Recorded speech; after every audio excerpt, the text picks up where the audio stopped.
Assalamualaikum warahmatullahi wabarakatuh. Perkenalkan, nama saya Hanifah Afaf. Saya di sini dari anggota Divisi Pendidikan dan Penalaran Himpunan Mahasiswa Vokasi Keuangan dan Perbankan periode 2020-2021. Di sini saya akan membahas soal ujian tengah semester tahun 2020 mata kuliah Praktika Akuntansi Bank.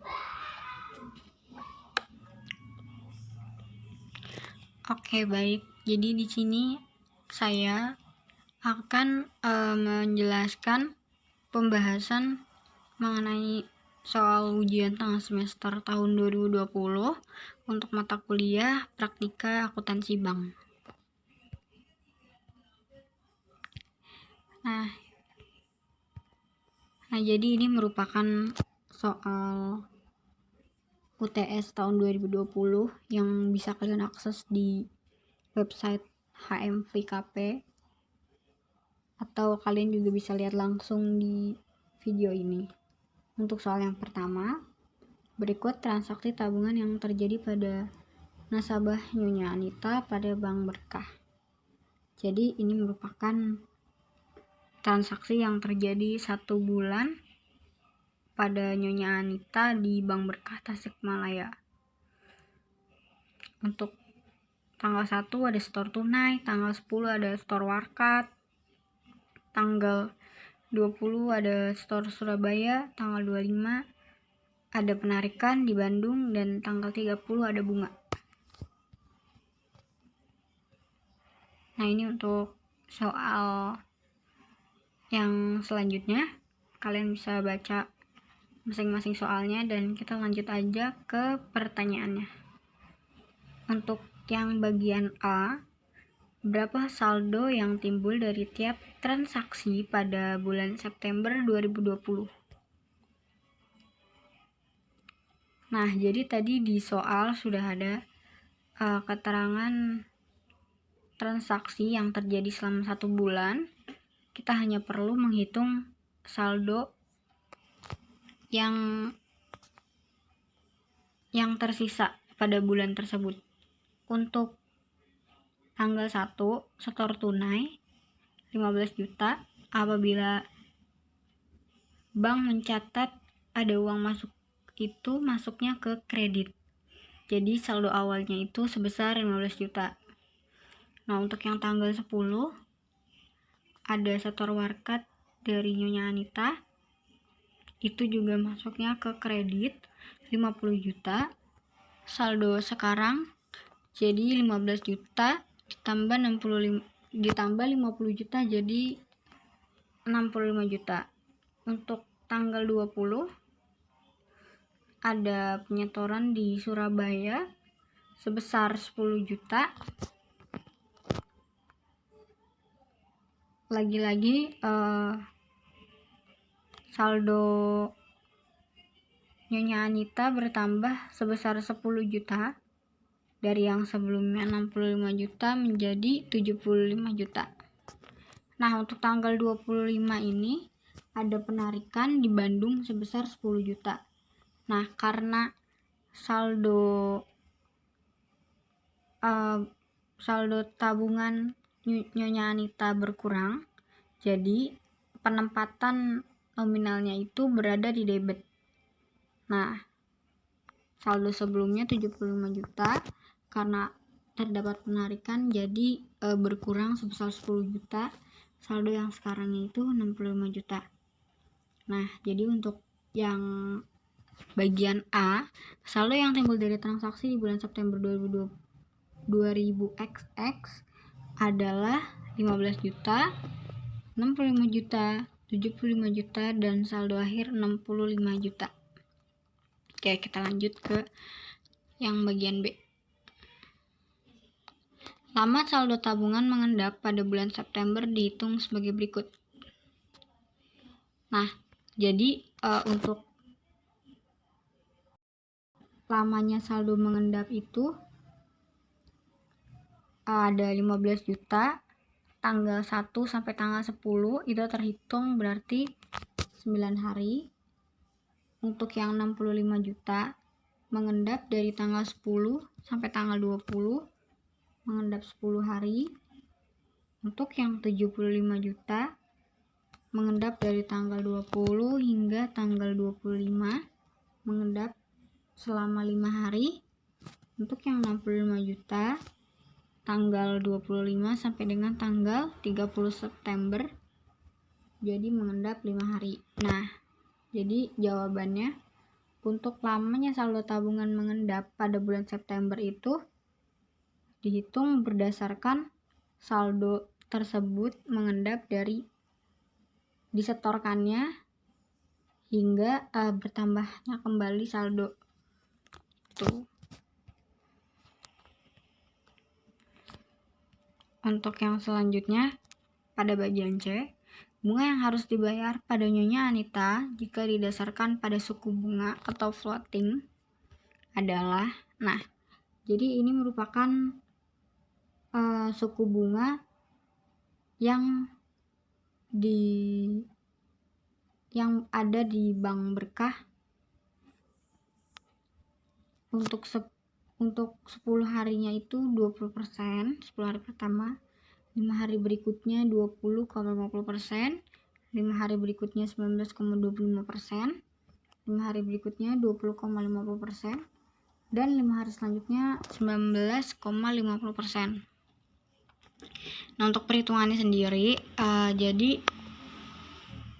saldo yang mengendap pada tanggal awal 1 hingga 10 September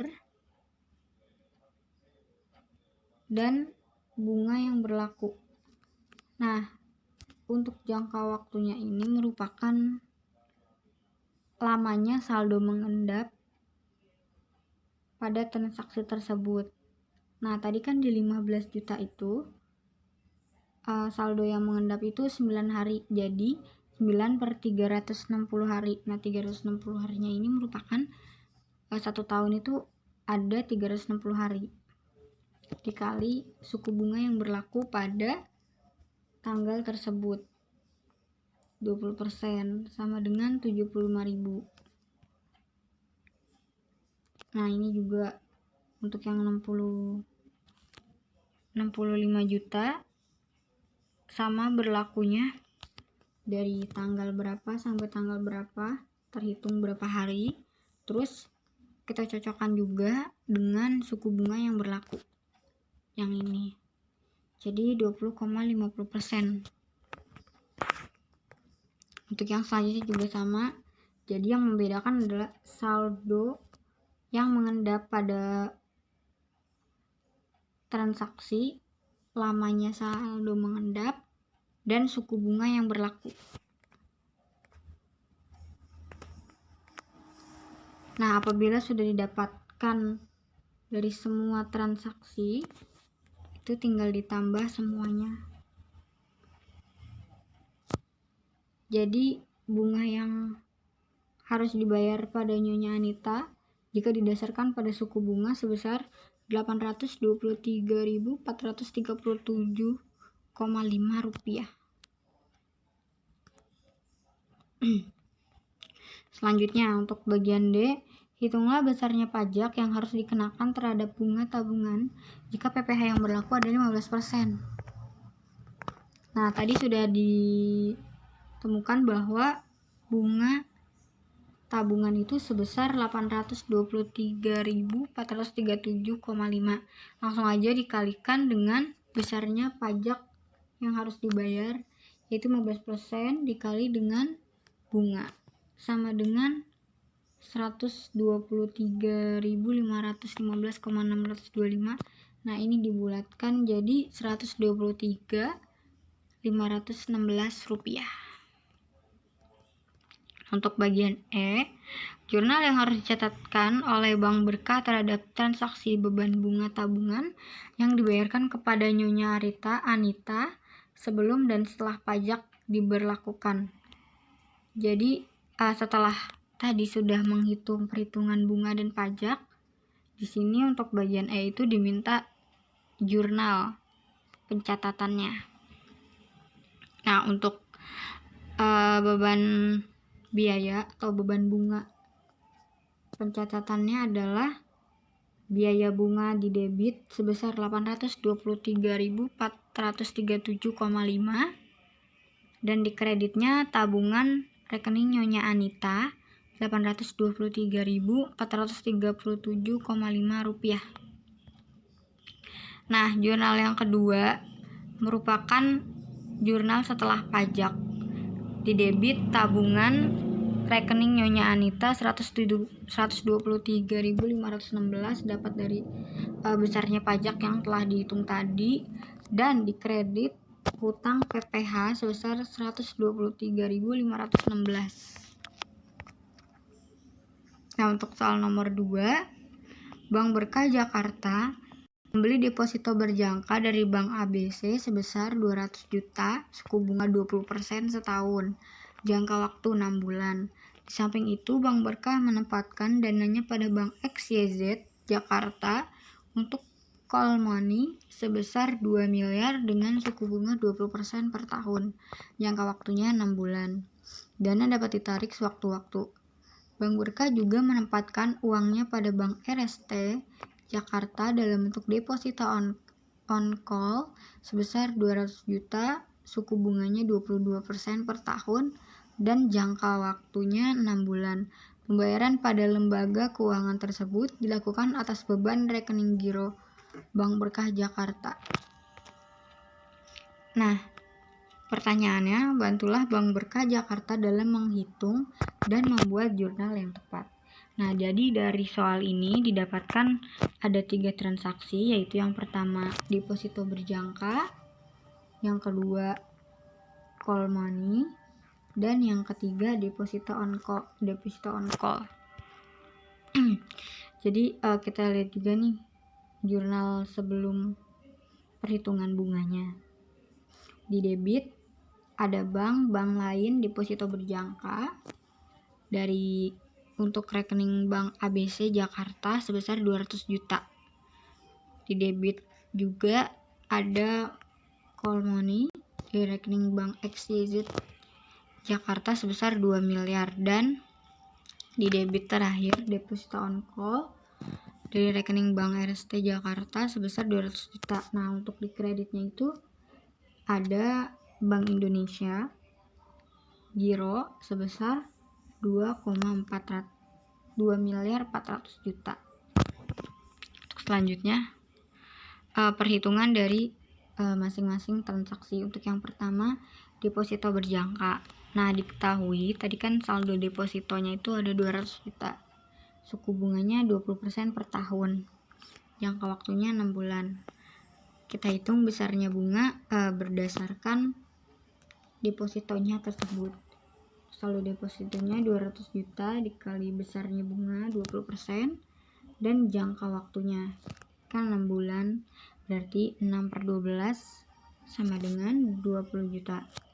Nah, karena jangka waktunya 6 bulan ini harus dibagi dengan 6 bulan, jadi dibagi 6 sama dengan 3.333.333 rupiah. Untuk yang selanjutnya ada call money, saldonya itu ada 2 miliar.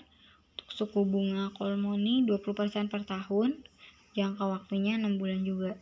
Jadi besarnya bunga saldo call money dikali suku bunga dikali jangka waktu didapat 200 juta, dibagi juga dengan 6 karena jangka waktunya itu hanya 6 bulan. Jadi per bulannya 33.333.333 rupiah. Untuk yang terakhir ada deposito on call. Diketahui saldonya 200 juta, suku bunga 22 juta, jangka waktunya 6 bulan. Nah, setelah perhitungan tadi, jadi jurnal setelah perhitungan bunganya langsung kita masukkan dari nominal yang tadi. Untuk bank di debit, bank lain giro rekening Bank ABC Jakarta sebesar 333.033 rupiah di debit. Di debit juga ada bank lain giro rekening Bank XYZ ini dapat dari deposito berjangka, ini dapat dari call money, dan yang tadi dapat dari deposito on call, yang tadi dari perhitungan. Nah, untuk di kreditnya ada pendapatan bunga dari penempatan. Yang pertama ada deposito berjangka sebesar Rp3.333.333. Ada juga call money sebesar Rp33.333.333 dan pendapatan bunga dari penempatan deposito on call Rp3.666.667. Nah, jadi ini merupakan jurnal setelah perhitungan bunga. Nah, jadi itu saja yang dapat saya jelaskan mengenai soal ujian tengah semester praktika akuntansi bank. Untuk kalian yang ingin bertanya mungkin bisa langsung via WhatsApp, dan semoga kalian paham. Mohon maaf apabila ada kata-kata ataupun kesalahan yang saya lakukan dan saya bicarakan selama take video mentoring UTS kali ini. Ada sebuah quotes, "If you believe in yourself, anything is possible." Jadi kalian tuh harus percaya sama diri sendiri. Kalian udah percaya sama diri sendiri bahwa kalian bisa, apapun bisa terjadi. Nah, jadi sekian, semoga bermanfaat. Kurang lebihnya mohon maaf. Wabillahi taufiq wal hidayah. Assalamualaikum warahmatullahi wabarakatuh. Semangat UTS-nya. Kemau.